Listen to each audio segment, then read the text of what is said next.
Gagawin natin ang paraan. Yan. Ay, pa kasi ito, ano na yun, makakapal na natin. Dito lang maraan sa buhok. Ay, lang riban, ano na rin ito. Okay lang riban po. Ay, hindi na rin pala madala. Brazilian na ba? Hindi na po uso ang riban kasi nakakasila ko na. Oo nga, nagkaano, ano ko dun buhok, yung parang tumigas na, kaya hindi na ako nagpagal. Saka hindi naman po kulat buhok mo eh, wavy lang. Hindi, kasi parang anong ikilis, kaya Hindi, sabi nila. Brazilian lang po. Brazilian. Malaki pagkakaiba pala nun. Bago na po kasi yung Brazilian. Bagong style. Bagong, mas maganda siya kaysa riban. Okay, okay lang po. Kaya nga po, wala akong kasi naka-appointment ka na. Kaya nga, Okay lang. kasi hihintayin mo, di ba 10 o'clock sabi ko. Oo. Eh, nagsimba pa, hindi na kasi natuloy yung board. Tamante na lang daw. Kaso, nagsimba pa. Siyempre, kakaya naman yung appointment. Hindi sisipod. Go na po to, ha? Oo, siguro na lang. Hindi ko na sobrang isip. Okay lang. Kasi matigas ang buhok. Hanggang dito po yun, ha? Oh, sarili ko.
Tao, tapos pagdating dun, save, diba?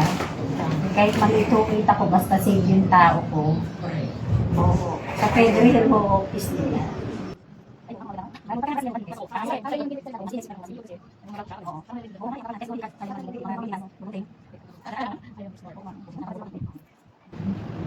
Okay na sa kanya to? Okay na. Ano makita mo yung likod mo? Send ko sa'yo. Sige, sige. Sige, sige.